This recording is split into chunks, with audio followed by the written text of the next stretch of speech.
నమస్తే, నా పేరు వెంకటస్వామి ఆచార్య. మీరు చూస్తున్నారు జిఆర్ విధాత న్యూస్. ఈరోజు మనం నారగోని ప్రవీణ్ గౌడ్ గారిని మన స్టూడియోకి పిలిచాము. తెలంగాణ రాష్ట్రంలో కాళేశ్వరంపై అవినీతి జరిగిందని చెప్పేసి కేసీఆర్కు నోటీసులు పంపించిన రేవంత్ రెడ్డి ప్రభుత్వం కేసీఆర్ కమిషన్ ముందు హాజరు కావాలని డెడ్ లైన్ 5వ తారీఖు విధించింది. దీని గురించి రకరకాల ఊహాగానాలు తెలంగాణలో వినపడుతున్నాయి. కేసీఆర్ 5వ తారీఖు పీసీ ఘోష్ కమిషన్ ముందు హాజరవుతారా లేరా అనేది నారగోని ప్రవీణ్ గౌడ్ గారి మాటలో తెలుసుకుందాం. నమస్కారం సార్. నమస్తే సార్. అయితే ఏదైతే పీసీ ఘోష్ కమిషన్ వేశారో ఇప్పటికీ ఒక 4 సార్లు 5 సార్లు హాజరు కావాలి హరీష్ రావు, ఈటల రాజేందర్, కేసీఆర్ అని చెప్పేసి ఇచ్చిన టైంని 4 సార్లు 5 సార్లు దాటవేశారు. ఇప్పుడు నాకు తెలిసి 6వ సారి అనుకుంటా. ఈసారి కేసీఆర్ పీసీ ఘోష్ కమిషన్ ముందు హాజరు అవుతారా అంటే మీరేమంటారు? అంటే ఇక్కడ మనం అర్థం చేసుకోవాల్సింది ఏంటంటే, ఈ రాజకీయ పార్టీలు అనేవి వ్యాపార సంస్థలుగా మారిపోయినాయి. ఇవి ప్రజాసేవకు ఏర్పడినటువంటి పార్టీలు కావు, వ్యాపార సంస్థలు. ఇందులో వ్యాపారస్తులు భాగస్వాములుగా ఉంటున్నారు. ఏది ఈ రాజకీయ పార్టీలలో. బీఆర్ఎస్ ప్రభుత్వం అనేది కాళేశ్వరం ప్రాజెక్టు నిర్మించటం జరిగింది. అవును. సరే, కాళేశ్వరం ప్రాజెక్టు వాళ్ళ ఉద్దేశం ఏంటంటే 240 టీఎంసీల నీరుని నిల్వ చేసి ఒక 169 టీఎంసీల నీరు సాగుకు ఉపయోగించటం కోసం, ఒక 30 టీఎంసీల నీరు డ్రింకింగ్ వాటర్ కోసం, ఒక 10 టీఎంసీల నీరు ఆ దారిలో ఉన్న విలేజ్లకు రకరకాల ఉపయోగాలకు, ఇక మిగతా నీరు అనేది ఇండస్ట్రియల్ వాళ్ళకు ఒక 20 టీఎంసీల నీరు. ఈ విధంగా వాళ్ళు ఒక కాన్సెప్ట్ పెట్టుకొని ఆ కాళేశ్వరం ప్రాజెక్టుని కట్టడం జరిగింది. అయితే కాళేశ్వరం ప్రాజెక్టు నిర్మాణం చేయటం తప్పు కాదు, నిర్మాణం యొక్క కాస్ట్ పెంచారు చూడు, దాని మీద ప్రభుత్వాలు దృష్టి పెట్టాలి. అందులో అవినీతి జరిగిందా లేదా? ఇప్పుడు ఏదో 2, 3 పిల్లర్లు పొంగిపోయినాయి, అవి మళ్ళా మరమ్మతులు చేసుకోవచ్చు, దాని పెద్ద సమస్య కాదు. అది సహజంగా భారతదేశంలో ఎక్కడ ఏ ప్రాజెక్టులు నిర్మించినా ఏదో ఒక లోపాలు జరుగుతూనే ఉన్నాయి. ఇక్కడ కూడా అట్లాగే జరిగింది. అది కావాలని కూడా ఎవరు చేయరు, ఫ్యాక్ట్స్ మాట్లాడుకుంటే. ఓకే, ఉద్దేశం మాత్రం బాగుంది. కాకుంటే నిర్మాణ ఖర్చుల్నే అక్కడ అవినీతి జరిగింది అనేది ప్రతిపక్షాల ఆరోపణ. 80 కోట్లలో పూర్తి కావాల్సిన ప్రాజెక్టు కాస్ట్ 40,000 కోట్ల నుంచి 50,000 కోట్లలో పూర్తి అవుతుంది అనుకున్నారు. అది 95,000 కోట్లకు తీసుకుపోయారు. అది కూడా అప్పు తీసుకొచ్చారు, అప్పుకు మిత్తి కడుతున్నారు, అసలు కడుతున్నారు. నేను అనేది ఏంటంటే, ఆ నీరు ఎత్తిపోయడానికి 5,500 మెగావాట్ల కరెంట్ ఖర్చు అవుతుందట. వీళ్ళు ఏమనుకున్నారంటే, ప్రాజెక్టు నిర్మాణం జరిగేటప్పుడు ఓ 18,25,000 ఎకరాలకు నీరు అందించాలనేది కాన్సెప్ట్. అయితే నిపుణులు చెప్పేది ఏంటంటే, అసలు ఒక ఎకరం పంట పండిస్తే ఆ రైతుకు వచ్చే లాభం 15,000 నుంచి 25,000 మధ్యలో వస్తుంది. కానీ ఆ ఎకరానికి నీరు పారించడానికి 50,000 ఖర్చు అవుతుంది, కరెంటు ఖర్చు అవుతుంది అనేది కొంతమంది నిపుణులు చెప్తున్నారు. అయితే ఇక్కడ ఏమవుతుందంటే, ఈ రాజకీయ పార్టీలు ఒకరి మీద ఒకరు నిందలు వేసుకుంటూ వాస్తవాలను దాస్తున్నారు. నేనేమంటున్నానంటే, ఇప్పుడు ఏదో కమిషన్ ఏదో నోటీసులు ఇచ్చింది, హాజరైతారా, హాజరైనా ఏం కాదు, హాజరు కాకుండా ఏం కాదు. అంటే ఇదంతా డ్రామా అంటారా? ఇదంతా పెద్ద డ్రామా. ఏమైనా ఊరేస్తారా తీసుకెళ్ళి వాళ్ళని? ఏమన్నా ఏం కాదు. అవినీతి అనేది ప్రతి రాజకీయ నాయకుడి రక్తంలో ఉన్నది. ప్రతి రక్త బొట్టులో అవినీతి ఉంది. వీళ్ళు వ్యాపారస్తులు కాబట్టి లాభాలను ఆర్జించటం కోసం పెద్ద పెద్ద ప్రాజెక్టులను నిర్మించడానికి పూనుకుంటారు. ఎంత పెద్ద ప్రాజెక్ట్ అయితే అంత పెద్ద మొత్తంలో వీళ్ళకు లాభాలు ఉంటాయి, లాభం వస్తాయి. అందుకే 40,000 కోట్లతోటి కంప్లీట్ అయ్యే ప్రాజెక్ట్ తీసుకుపోయి 95,000 కోట్లకు 1,00,000 కోట్లకు పెంచారు. ఇంకా 1,15,000 దాన్ని ఎవడు ప్రశ్నించాడు? ఎంతసేపు ప్రాజెక్టు మేడిగడ్డలో 2-3 పిల్లర్లు కూలిపోతే అది మొత్తం కూలిపోయింది, దాన్ని కూలేశ్వరం అని, శనేశ్వరం అని, కాళేశ్వరం అని అనేక ప్రచారాలు రాజకీయ పార్టీలు ఒకటి మీద ఒకటి నిందేస్తూ ప్రజల్లో ఎవరైతే ఎక్కువ అబద్ధాలు చెప్పగలుగుతారో వాళ్ళు ఎన్నికలలో పోటీ చేయాలనేది ఈ రాజకీయ పార్టీల కాన్సెప్ట్. అయితే సార్, ఇప్పుడు కాళేశ్వరం ప్రాజెక్టు అంటే కేసు అనేది, కమిషన్ అనేది ఒక డ్రామా లాగా క్రియేట్ చేస్తున్నారు అంటున్నారు. మీరు అన్నట్టు నేను ఏమంటున్నా, ఆ కమిషన్ కు శిక్షించే హక్కు ఉన్నదా? ఫస్ట్ కమిషన్ విచారణ చేస్తుంది, విచారణ చేసి నివేదిక. కేసీఆర్ ఏం చెప్తాడు? అయ్యా నేను కాదయ్యా బాబు, నేను ఒక సదుద్దేశంతో ప్రాజెక్టుని నిర్మించటం కోసం కొన్ని నిధులు కేటాయించాను. ఫలానా ప్లేస్ లో కడితే తెలంగాణకు బాగుంటుందని నీరు అందించి తెలంగాణను సస్యశ్యామలం చేయటం నా ఉద్దేశం. కాకుంటే అక్కడ ఉన్నటువంటి ఇంజనీర్ల తప్పిదాల వల్లనే ఆ పిల్లర్స్ లేదా కాంట్రాక్టర్ తప్పిదాల వల్లనో జరిగింది. అంతే. ఆ ప్రాజెక్టు వ్యయం పెరగటం కూడా ధరలు పెరుగుతూ ఉంటాయి. వాళ్ళు ఎవరైతే తక్కువ కోట్ చేశారో వాళ్ళకే మనం ఇవ్వటం జరిగింది అని వాళ్ళు చెప్పేది వాళ్ళు చెప్పుకుంటారు, అయిపోతుంది, కథ ముగుస్తుంది. దీని వల్ల ఏం జరిగేది లేదు. జనాలని డైవర్ట్ చేయటం కోసమే ఇవన్నీ జరుగుతున్నాయి. ఆ కమిషన్ విచారణ చేసి ఏం చేస్తుంది అనేది ప్రభుత్వం చెప్పాలి. ఏం చేస్తావు? తీసుకుపోయి జైలు పడేస్తావా, లేకపోతే ఉరిశిక్ష చేస్తావా? కమిషన్కు ఉన్న హక్కులేంటి? కమిషన్ విచారణలో తేల్చి ఏం చెప్పగలుగుతుంది, నిరూపించగలుగుతుందా? దోషిగా నిరూపించటం అనేది సాధ్యపడదు. ఇది డ్రామా. అన్ని తెలిసిన విషయాలే. రేవంత్ రెడ్డి గారికి, కాంగ్రెస్ ప్రభుత్వానికి అంతా తెలుసు. వాళ్ళది వీళ్ళు దాచిపెడతారు, వీళ్ళది వాళ్ళు దాచిపెడతారు. ఎన్నో చెప్పారు. కేసీఆర్ ప్రభుత్వం యొక్క అవినీతిని, కొన్ని వేల ఎకరాలు వాళ్ళు కబ్జా చేసారు, అవన్నీ బయట పెడతామంటే ఏడబెట్టినవాయను 18 నెలలు కావస్తుంది. ఎక్కడన్నా ఒక ఎకరం చూపించిన ఆయన వాళ్ళు కబ్జా చేసినట్టుగా ఆరోపణలు. నిజంగా కబ్జా కాలేదంటే ఆయనే, నిజంగా దోచుకున్నది వాస్తవం. కానీ నువ్వు కూడా అదే పని చేస్తున్నావు. ఇప్పుడు నువ్వేమైనా పవిత్రుడివా, లేకపోతే సత్యహరిచంద్రుడి కుమారుడివా? మీరు చేసేది కదే. అయితే సేమ్ మీరన్న దగ్గరికి వస్తే, ఇప్పుడు కాళేశ్వరం వేస్ట్ ఈయన ఎలక్షన్ ముందు ఉన్న ప్రస్తుత గవర్నమెంట్ ప్రాణహిత చేవెళ్ళనే కరెక్ట్ అని చెప్పేసి అన్నాడు. 18 నెలలు కావస్తుంది. ప్రాణహిత చేవెళ్ళ సంబంధించిన ఒక మిడ్ మానేర్ వరకు, అంటే SRSP నుంచి శ్రీరామ్ సాగర్ ప్రాజెక్ట్ నుంచి మిడ్ మానేర్ వరకు కాలువ తువ్వి తీసుకొచ్చి మిడ్ మానేర్లో వాటర్ వేస్తే అటు నుంచి మల్లన్న సాగర్, కొండపోచమ్మ సాగర్ యాజిటీస్కి వస్తాయి. అంటే కాళేశ్వరం దాకా వెళ్ళి రిటర్న్ రాకుండా సరే నీళ్ళు. అంటే మాకు అనిపిస్తున్న ప్రస్తుత విషయం ఏంటంటే, అక్కడ ఏమైనా పని మొదలు పెట్టారా లేదా, అసలు ఆ పని మొదలు పెట్టడం కోసం జనాలు ప్రశ్నిస్తే, మీలాంటి మేధావులు ప్రశ్నిస్తే ఇది ఉంది కదా అని చెప్పేసి డైవర్ట్ చేసే పాలిటిక్స్ అసలు ఎలా చూడాలి? వాస్తవంగా ప్రజా ప్రయోజనాల కోసం కట్టినటువంటి ప్రాజెక్టు, అందులో లోపాలు ఉంటే ఈ గవర్నమెంట్ ఆ లోపాలను సరిచేయాలి.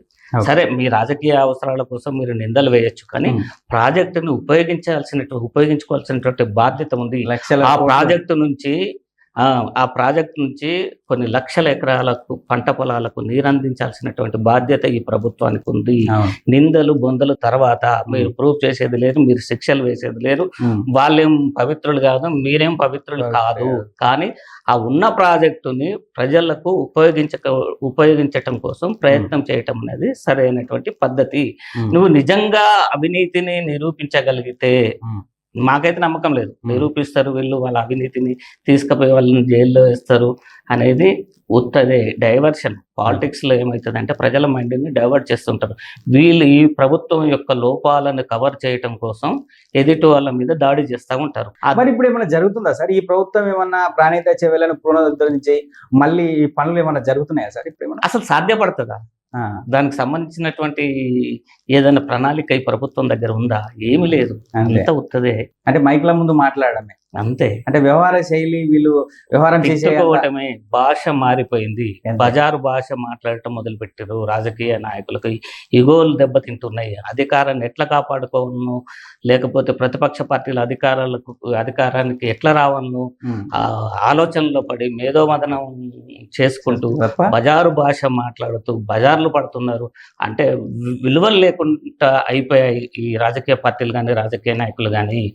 ఎవ్వరికి నిజంగా ప్రజల యోగక్షేమాలను కోరుకుందాం, ప్రజల కోసం పాలన చేద్దాం అనేది ఎవ్వరికి లేదండి. ఇప్పుడున్న ప్రభుత్వంలో ఉన్న ప్రతి ఒక్కరు కూడా అవినీతికి పాల్పడడానికి ప్రయత్నాలు చేస్తున్నారు, జరుగుతున్నాయి కూడా. ఇప్పుడు ఒకవేళ సరే మీరు హాజరు అయినా ఏం జరగదు అంటారు, ఇంత పెద్దగా చెప్పారు కాబట్టి, ఒకవేళ హాజరు అయితే ఇప్పుడు వీళ్ళు ప్రభుత్వానికి కనుక ఈ నివేదిక సమర్పిస్తే, ఇంతకుముందుకు విద్యా రంగంలో అవినీతి జరిగిందని చెప్పేసి హాజరు కావాలని ఒక కమిషన్ వేశారు. కమిషన్ వేస్తే ఏం చేసింది బీఆర్ఎస్ పార్టీ, డైరెక్ట్ సుప్రీంకోర్టుకి వెళ్ళిపోయింది. ఎందుకని? ఏదైతే కమిషనర్ ఎవరైతే దాన్ని నియమించబడ్డ కమిషనర్ ఎవరైతే ఉన్నారో ముందే ప్రెస్ మీట్ పెట్టి దీంట్లో అవినీతి జరిగిందని చెప్పేశాడు. అంటే ఏదైతే రిటైర్డ్ జడ్జి ఉన్నారో, ఇట్లాంటి లొసుకులు దీంట్లో కూడా నేను మళ్ళా ముందే చెప్పాను, ఈ ఆ, రాజకీయ పార్టీలు అనేవి వ్యాపార సంస్థలుగా మారిపోయినాయి కాబట్టి లాభార్జనే ధ్యేయంగా ఉంటుంది కాబట్టి ఆ, వాళ్ళు చేసినటువంటి లాభార్జనని కప్పిపుచ్చుకోవటం కోసం ఉమ్, వాళ్ళు ఏ కోర్టుకైనా పోతారు, ఈ కాలాన్ని గడుపుతూ ఉంటారు. కోర్టులో రాజకీయ నాయకుల కేసులు తేలవు ఎప్పటికీ. వాళ్ళు కొంతకాలం ఉమ్, రాజకీయ నాయకుల కేసులు తేలి వాళ్ళని జైలుకి పంపించిన సందర్భాల్లో చాలా అరుదు. ఏదన్నా రాజకీయ కక్షల కోసం కావాలని చేస్తే తప్ప ఉమ్, వీళ్ళ నేరం నిరూపణ కాదు.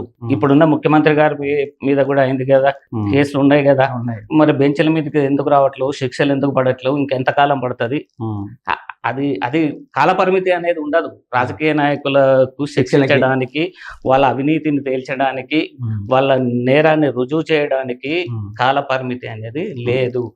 అదే వీళ్ళకు అనుకూలంగా మారింది, వీళ్ళు కబ్జాలు చేయడానికి, నేరాలు చేయడానికి. ఉమ్, అంటే మన న్యాయ వ్యవస్థ అనేది సక్రమంగా పనిచేయకపోవడం వల్లనే ఇలాంటి నేరస్తులు తప్పించుకొని తిరుగుతున్నారు. వీళ్ళు మానవ మృగాల కంటే చాలా డేంజర్. ప్రజల రక్తాన్ని తాగుతున్నారు.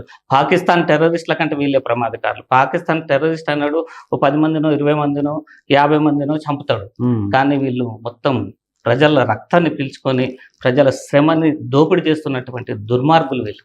అయితే సార్, ఓకే, ఇప్పుడు హాజరైనా ఒరిగేది ఏం లేదు అంటున్నారు, హాజరైనా శిక్ష పడేది ఏం లేదు అంటారు. కానీ ప్రస్తుతం తెలంగాణ రాష్ట్రంలో ప్రజల నాడి ఎట్లా ఉంది? అసలు ప్రజలకు నీళ్ళు అందుతున్నాయా? కాళేశ్వరం నుంచి నీళ్ళు ఇచ్చామని కేసీఆర్ అన్నారు, కాళేశ్వరం కూలిపోయిందని రేవంత్ రెడ్డి అన్నారు. సుమారు 18,000 కిలోమీటర్ల వరకు ఆ నీరుని పారించే అవకాశాలు ఉన్నాయి.